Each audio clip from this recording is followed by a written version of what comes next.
Selamat malam semua. Selamat malam. Ngantuk ya? Oke, gue cuma mau ngebahas masalah konten aja. Jadi kalau masalah film itu ntar ada yang jago tuh si Om Rudi ya. Bos saya Om, jauh bedanya. Nggak enak. Om Rudi tuh jauh lebih berpengalaman juga dari saya. Nanti mungkin yang cerita storytelling itu mungkin Om Rudi lebih gue jadi keterusan. Lebih pantas lah dia. Kalau saya sih karena sekarang ini kebanyakan saya bikin iklan kan ya gitu. Jadi saya udah berhenti bikin klip tuh udah lama banget dan bikin iklan tuh mulai aktif tuh 2006. Nah habis itu mulai tuh mencari bentuk. Awalnya boncos juga sih awal-awal bikin iklan tuh jelek-jelek juga, jangan dipikir bagus ya gitu. Karena masih belum tahu route-nya kayak apa sih di iklan itu gitu. Jadi ada agensi gitu, ada agensi yang so tahu juga gitu ya. Ada klien banyak yang so tahu juga gitu. Nah emang kejadiannya begitu, apalagi kita masih baru di industri, wah itu dibejek-bejek ya. Kesannya kita belum tahu, belum apa. Kesannya saya belum tahu storytelling, padahal sebelumnya saya udah cukup beruntung, saya bisa punya kesempatan untuk bikin musik video banyak, sebetulnya gitu kan. Nah kebayang kalau emang benar-benar first timer, terus ngadepin klien-klien begitu ya gitu. Jadi ya ntar kalau kalian mau masuk begitu siap-siap aja, intinya gitu, siap-siap aja. Dunia itu tidak seindah yang kalian pikir awal-awalnya ya. Mungkin kalau kalian nanti bekerja keras bisa lah insya Allah. Jadi awalnya karena gue juga gitu intinya gitu.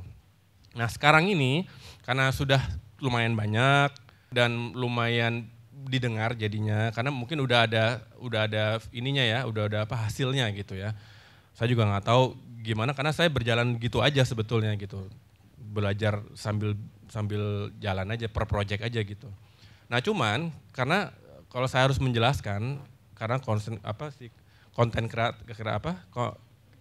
creation ini bagaimana sih yang bisa dibilang efektif lah gitu ya. Cuman jangan ngomong viral dulu ya. Yang efektif cara mikirnya, cara kerjainnya gitu. Saya coba untuk summarize apa yang saya udah kerjakan.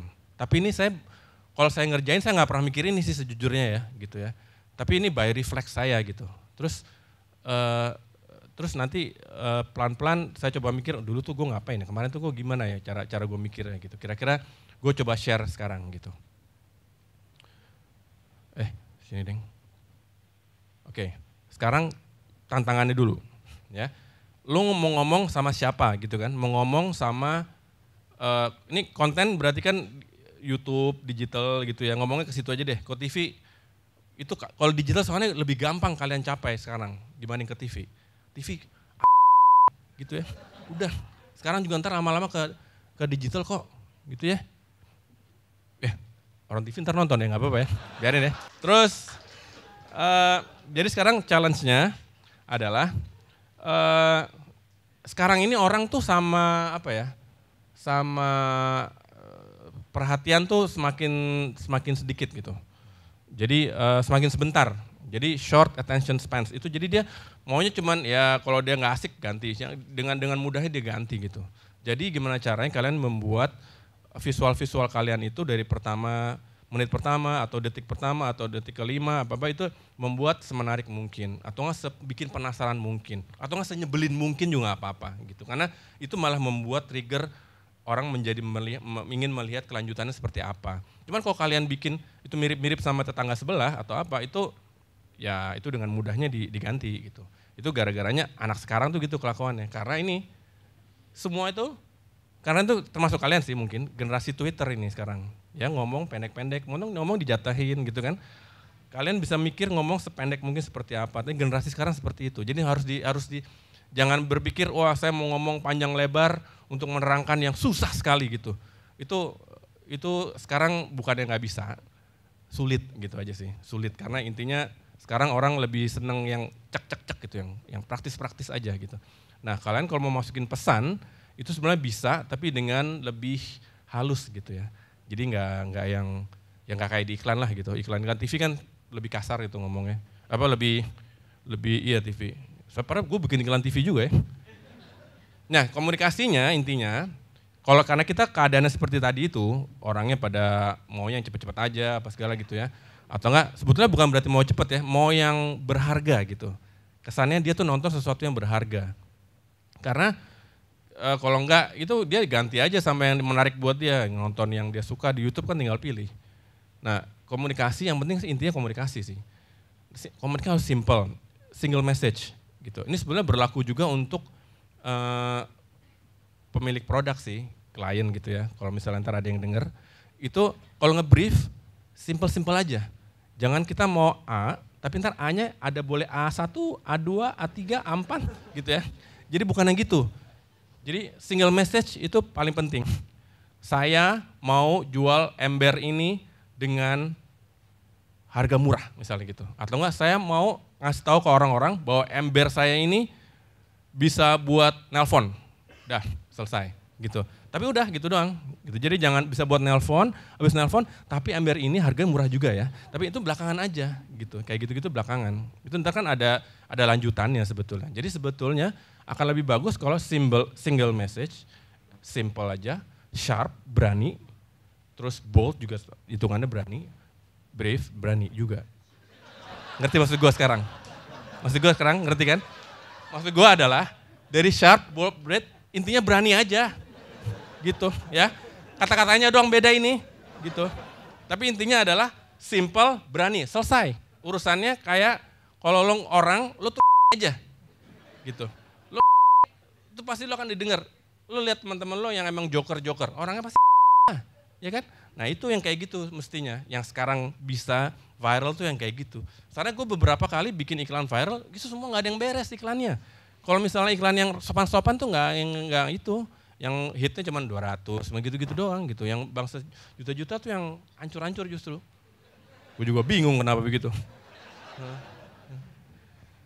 Nah karena apa?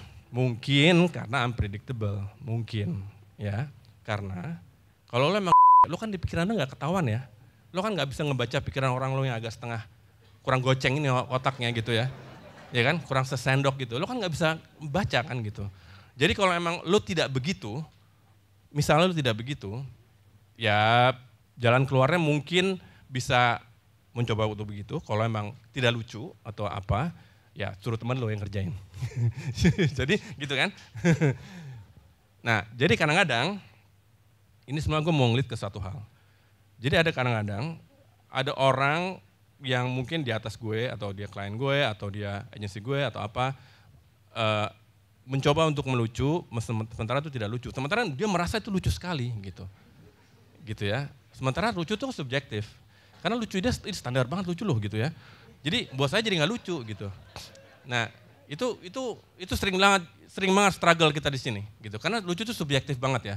Begitu kita melakukan hal yang lucu apa, kita membuat visual yang lucu apa, buat yang klien gak lucu gitu karena dia mungkin referensinya beda gitu ya.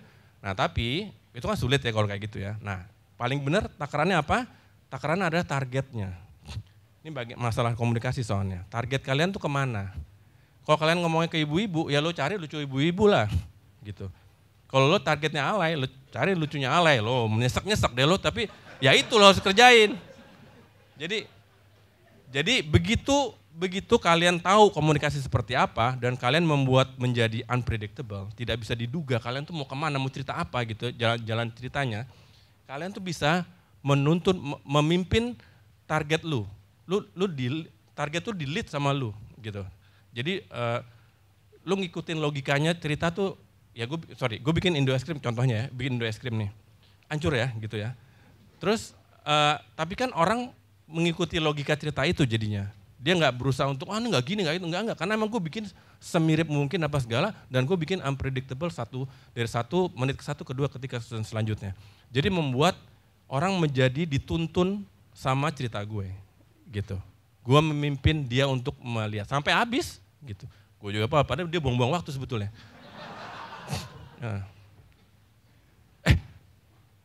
Semoga dia nggak nonton.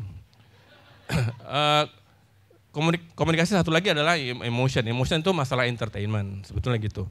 Itu penting, karena entertainment itu masalah lo bisa membuat nangis penonton, membuat ketawa penonton, membuat macam-macam. Itu masalah emosi gitu. Emosi itu nggak cuman marah. Gue tuh suka marah-marah, terus sebelah sana juga suka marah-marah. Terus nggak ada hubungannya. Tapi intinya jadi karena kita fun to watch gitu ya, kita senang melihat senang melihat tuh bukan masalah eye candy ya. Sekarang tuh kejadiannya seringnya gitu. Jadi visual mulu yang dipikirin. Karena kalian kebanyakan, bukan kalian. Orang-orang itu kebanyakan reference di YouTube kali ya, gambar-gambar bagus. Terus mereka bisa mengcopy itu memang bisa pada akhirnya. Tapi kontennya yang kurang jadinya. Karena visualnya aja yang bagus. Tapi sekarang yang penting adalah kontennya. Begitu kontennya bagus, visualnya jelek, nggak urusan. Gitu. Visualku kurang jelek apa yang Indo es krim. Emang sengaja gue pakai kamera lama gitu loh. Jadi emang sengaja itu gitu. Tapi kan kontennya yang membuat orang menjadi nonton gitu. Karena jadi ya itu fun to watch. Gue juga pernah bikin yang storytelling yang nggak lucu juga, tapi karena storytelling terus pemainnya benar semua gitu ya. Itu gue nggak usah kasih contoh, gue lupa ngasih ininya videonya. Tapi intinya karena storytelling dan masalah keluarga apa segala, dari ada surprise dari menit kesekian gitu ya. Ada beberapa surprise yang membuat orang jadi stay gitu. Jadi intinya gitu deh. Jadi intinya nggak cuma yang twist di belakang sekali, di depan boring gitu aja, nanti di belakangnya ada twist. Itu agak kurang berlaku sih kalau di digital ya. Jadi harus ada continuous sedikit, dipirit-pirit lah ininya surprise-nya. Terus original tuh penting ya. Ini tadi mungkin udah dibahas juga sama Om Kemot. Original tuh tadi saya bilang, jadi kalau kebanyakan nonton YouTube ya, atau kebanyakan googling, itu jadinya ini, jadi nggak ori lagi gitu, kayak handphone aja, ya kan? Jadinya ngikutin ini kebiasaan tuh, itu nggak cuman yang anak muda ya, yang tua juga gitu ya sekarang kayak, ya capek juga. Jadi dan satunya lagi, yang memberikan pekerjaan kita juga ngasih reference melulu kerjanya gitu. Jadi dan mereka minta juga mau reference ini, mau reference anu gitu. Kadang-kadang saya juga bilang berani aja. Kalau emang masih ori ya, saya sering banget gini. Aduh saya nggak punya reference. Emang baru pertama kali kerjaan mau reference dari mana? Mau bikin apa gitu. Mau nggak mau kalau bikin adalah kita bikin dummy gitu. Kalau mau dummy. Jadi emang misalnya kita bikin transisi atau apa yang baru gitu misalnya. Transisi kayak apa, reference seperti apa. Ya memang kalau belum dikerjain gimana caranya gitu. Lo kerjainnya dikit-dikit yang gampang-gampang dulu, yang di mungkin yang home video dulu atau apa gitu. Misalnya masalah presentasi ya gitu. Jadi itu yang terjadi sering begitu. Kebanyakan reference capek Kak. Terus, oke. Balik. Oke. Ini crafting sebetulnya yang tadi saya bilang, crafting itu masalah detail aja. Begitu kalian tahu film, tahu apa, itu semua sekarang udah bisa dipelajari di YouTube. Jadi maksudnya, tapi itu bukan berarti yang utama, ya bukan berarti yang utama. Tadi si Kemot bilang yang penting adalah orangnya, bukan teknologinya. Tapi teknologi itu tidak bisa dianggap remeh. Kalian tetap harus update, yang tua-tua apalagi, ya seperti saya, Kemot, dan Om Rudi. Kita update, gabung sama kalian kan, gitu. Itu mau masuk YouTube kan? Gue tahu YouTube. Cemen banget. Terus intinya gini, pokoknya crafting itu adalah jangan mendewakan crafting lah gitu. Jangan mendewakan teknis ini, teknis jangan belum apa-apa. Wah teknis susah mas. Waduh itu capek banget. Gue sering banget ketemu orang yang bolak-balik ngomongin kamera, ngomongin apa. Yaudah lu bikin aja dulu nggak gitu. Lu kamera pakai handphone juga bisa sekarang nggak gitu kan. Jadi intinya dibikin gampang aja. Kalau mau ngapa-ngapain itu dibikin gampang. Tapi yang penting dikerjain, jangan kebanyakan mikir. Ya, overthinking itu gue nggak tulis di sini, tapi overthinking itu adalah mematikan ide kalian, gitu. Jadi overthinking itu mau ngerjain apa nggak jadi, ini nggak jadi, gitu. Mau mandi aja susah kali overthinkingnya nggak sih? Bang lo karena nggak bisa. Terus, nah sampai habis, udah pas 3 menit ya. Ini mau real komedi mau lihat? Nah intinya saya mau ngasih lihat, real ini jelek semua orangnya. Terus kejadiannya juga jelek semua kejadiannya. Bapak Sudirman? Sukirman saya. Sukirman? Supriman. Supriman? Sujiman. Sukijan.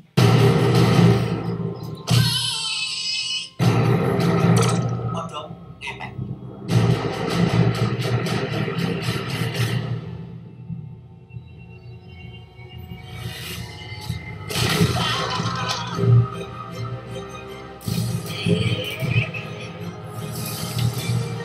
Dikit-dikit rituin, dikit-dikit iman, dikit-dikit rituin. Luar biasa!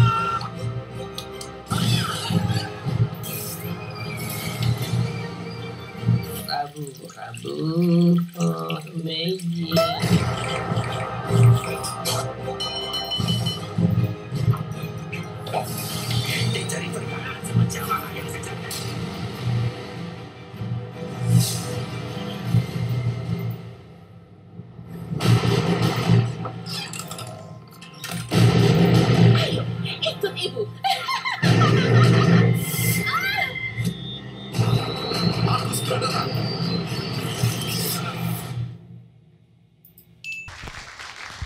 Jadi kalau dilihat kan nggak ada yang beres ya isinya ya, tapi itu banyak yang cukup berhasil lah gitu, lumayan lah gitu ya. Jadi maksudnya itu bukan kerja saya sendiri sih, kerja banyak orang, tapi intinya keberanian yang pada akhirnya bisa begitu. Keberaniannya nggak cuma dari saya, ada dari saya, dari agensi sama dari kliennya juga berani untuk mengeluarkan seperti itu. Jadi intinya sinergi itu menjadi penting sih gitu. Dan pengertian untuk ngasih tahu klien bahwa ini it will works gitu. Itu juga skill presentation juga harus penting sih untuk masalah itu sih. Jadi itu aja dari saya. Kalau mau kerja nggak usah kebanyakan mikir, udah gitu aja. Udah kok saya. Buka aja, buka lapak.